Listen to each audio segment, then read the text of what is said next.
Prime Minister Anwar Ibrahim today unveiled his latest cabinet lineup, featuring a major reshuffle of ministerial portfolios. In a press conference today, Anwar said the adjustments were necessary to fill vacancies in the cabinet.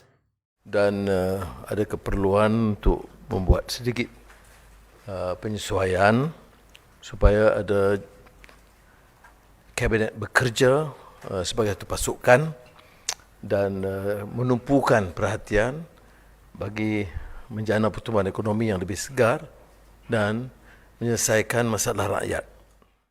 Among the changes was the dropping of PKR's Dr. Zaliha Mustafa as Federal Territories and Naim Mokhtar as Religious Affairs Minister. Several ministers were also reassigned to new portfolios. Johari Abdul Ghani, who had helmed the Plantations and Commodities Ministry as well as the Natural Resources and Environmental Sustainability portfolio, was appointed Minister of Investment, Trade and Industry. Former Youth and Sports Minister Hana Yeoh was named the new Federal Territories Minister, while R. Ramanan, previously the Deputy Minister for Entrepreneur and Cooperatives Development, was elevated to Human Resources Minister. The reshuffle also saw new ministerial appointments, including Akmal Nasir as Economy Minister, Zulkifli Hassan as Minister for Islamic Affairs, Mustafa Sakmud as Minister for Sabah and Sarawak Affairs, and Maharma Rosli as Deputy Minister for Islamic Affairs. There were also several changes in portfolios for deputy ministers, including Liu Chin-tong, who was appointed Deputy Finance Minister after serving as Deputy Minister of Investment, Trade and Industry. This is the full cabinet lineup, and a full list of new appointments and change of portfolios can be found on malaysiakini.com.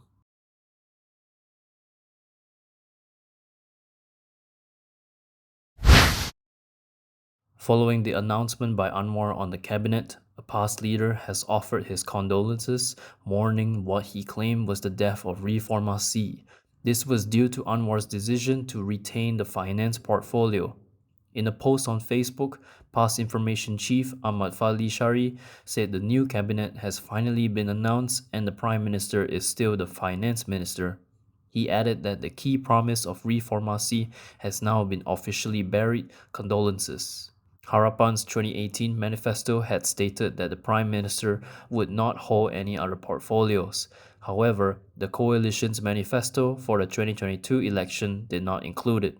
At the time, then Economy Minister and Anwar's second-in-command in PKR, Rafizi Ramli, defended the Prime Minister serving as Finance Minister as a suitable move given the extraordinary circumstances of his government. Rafizi said in his opinion it was a tough decision to make because it was likely that the various parties that formed the government wanted the Finance Minister post to be on their side. Rafizi, who has since resigned from the cabinet, had also expressed hope at the time that it would be a temporary arrangement.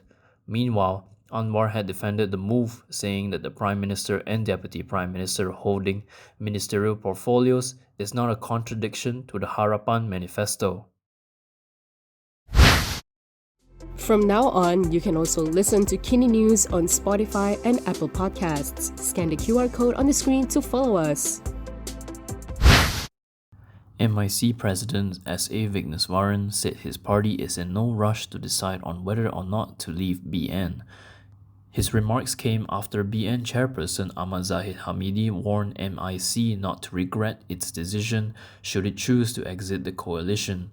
Vigneswaran said Zahid appeared overly eager for MIC to make an immediate decision on its future, adding that the party should be allowed to determine its own direction without pressure. Speaking to Malaysia Kini, he said MIC had taken note of Zahid's warning but stressed that the party should not be rushed into a decision given the current unstable political climate. He added that MIC would make a decision in due course and inform the BN leadership formally through a letter in the near future. Vigneswaran was commenting on Zahid's speech on Sunday, stating that parties leaving BN should not regret their decision as politics is dynamic and the landscape constantly changes. Zahid also took a swipe at MIC, claiming the party kept coming in and going out, while alleging there were applications to rejoin Perikatan Nasional without specifying who he was referring to. Previously, MIC said it had only sent a letter to PN inquiring about the membership process. PKR has replaced Shamsul Iskandar Akin as its Malacca chief amid his ongoing corruption trial. PKR Secretary General Fuzia Saleh said the party's political bureau has appointed Adam Atli Abdul Halim to lead the Malacca State Leadership Council in an acting capacity. Adam, who is the Hang Tuah Jaya MP and Malacca PKR Deputy Chairperson, will assume the role with effect from December 15th. Fuzia said Shamsul's position as Hang Tuah Jaya PKR Division Chief remains unchanged. Responding to his appointment, Adam said the decision was made collectively and is temporary to allow Shamsul to focus on resolving his legal proceedings. He added that his priority during this period is to maintain party stability and organizational discipline while strengthening early preparations for the upcoming Malacca state election. On December 4th, Shamsul pleaded not guilty at the Kuala Lumpur Sessions Court to 4 charges of accepting 176,830 ringgit in bribes from businessperson Albert Tay. If you like the stories we produce, consider supporting us by subscribing to Malaysia Kini. Click the link in the description below or scan the QR code on your screen to subscribe. Businessperson Albert Tay has called on the police to release CCTV footage of the Malaysian Anti-Corruption Commission's MACC raid on his home in Puchong, Selangor last month. This follows remarks by Selangor Police Chief Shazeli Kahar, who said police have yet to find evidence that MACC officers had pointed firearms at Tay and his wife, Lee Pei Ri, during the raid.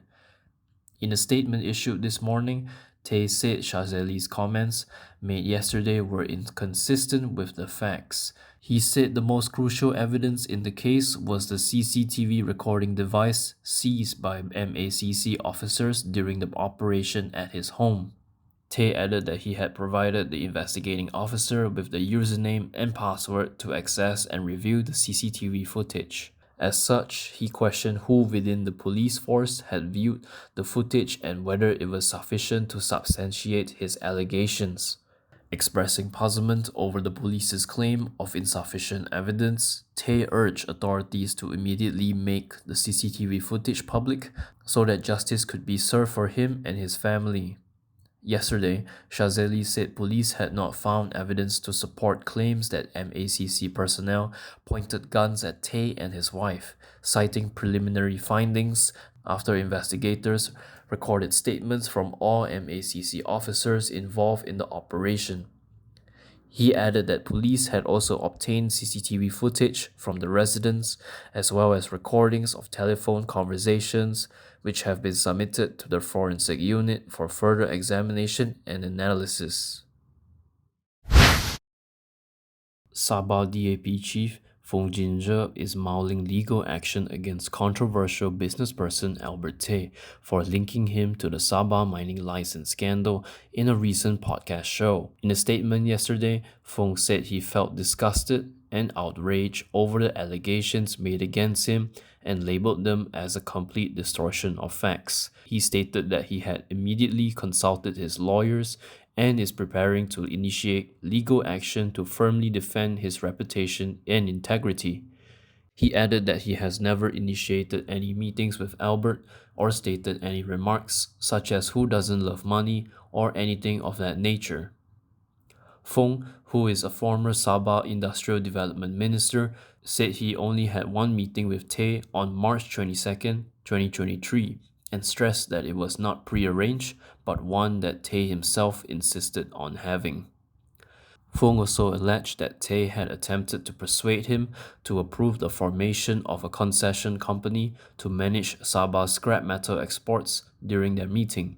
He added that after the meeting, however, it was unanimously agreed that Tay's proposals could not be accepted, and there was no follow-up from then on. The China press had previously reported Tay as saying in the podcast that he was invited to meet Fong by the latter's political secretary, Chan Long-wei, purportedly to inquire about the mining scandal situation. Tay claimed that Fong had met him privately to discuss the mining license issue and accused him of not reporting it to the MACC, despite being aware that the matter involved corruption. Tay, however, concurred that he did not give Fong money as he did with several other lawmakers.